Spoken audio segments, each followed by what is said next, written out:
In this video we're going to learn how to rearrange a formula to make a new subject. So let's start with something simple like speed is distance over time.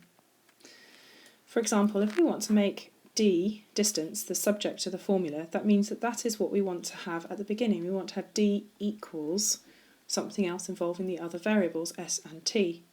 So what we have to think about is how do we undo the right hand side of the formula so that we isolate d. In other words, what do we have to do to get rid of the divide by t? Well, this is a bit like when we're solving an equation. We get rid of it by timesing by t, and if we do that on both sides, we'll have s times t on the left, and on the right hand side we'll just have d. So we've now made d the subject of the formula, and if we write this nicely algebraically, we'd write d is equal to st, because we wouldn't have the times sign in between those two letters.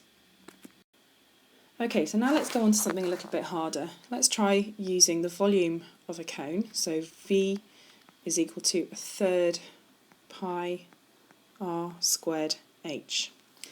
For example, we might want to make h the subject of the formula, which means we actually need to undo all of this bit. So let's undo it a few stages at a time. Let's deal with 1/3 first. How do we get rid of the divide by 3? Well, we get rid of that by timesing by 3. So we'll have 3v is equal to what's left over on the right hand side. And now let's deal with this other bit, pi r squared. How do we get rid of something when it's been timesed by the h? Get rid of it by dividing by it. So let's get rid of it by dividing by pi r squared. And if we remove it from that side, it becomes 3v over pi r squared is equal to h. And so we've now made h the subject of the formula. Let's see what happens when we do something like this formula, c equals 2 plus 3d. Let's make d the subject of this formula. So we've got to think, what have we got when we're solving an equation? If we were trying to solve an equation and we'd be thinking about BIDMAS, what have we got on the right hand side? We've got a times by 3, so that's an m for multiply, and we've got a plus because we're adding on 2, so that's an add. Now if we're going to go backwards when we solve an equation and undo all the operations, we have to undo them in the reverse order. So the first thing we would do is we'd undo the add on 2. So let's take it away. So the opposite of add 2 is subtract 2. So that means we have c take away 2 is equal to 3d. And now we can remove the times by 3 by dividing by it. And what we've got to realise is that on the left hand side here, we want to take all of this left hand side and divide it by 3, which means we need to put the big divide sign in. So now this formula has been rearranged to make d the subject. We now have that d is equal to c minus 2 all divided by 3. Okay, so let's deal with this one now. So a is equal to 4 brackets b minus 7. Again, if we look at BIDMAS and we think if this was an equation we were trying to solve, we'd have to undo it in the reverse order. So what have we got going on? Well, we've got a times, so we've got to multiply, times by 4, and we've also got brackets involved now.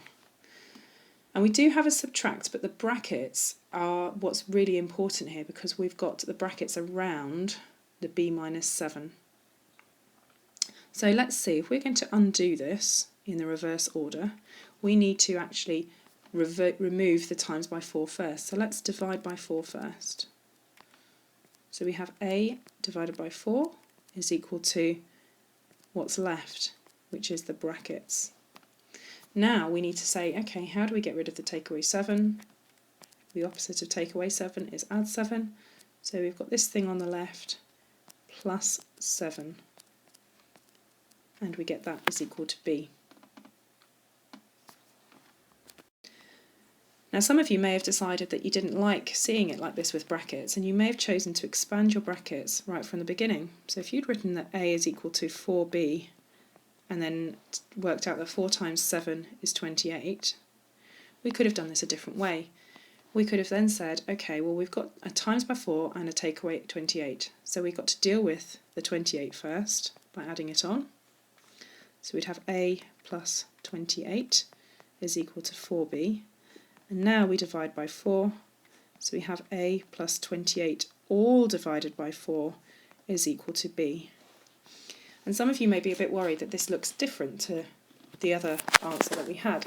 But actually, if you notice, on this answer, it's just A that's been divided by 4. Whereas on this answer, the 28 is also divided by 4. And what we get when we do 28 divided by 4 is we get the 7.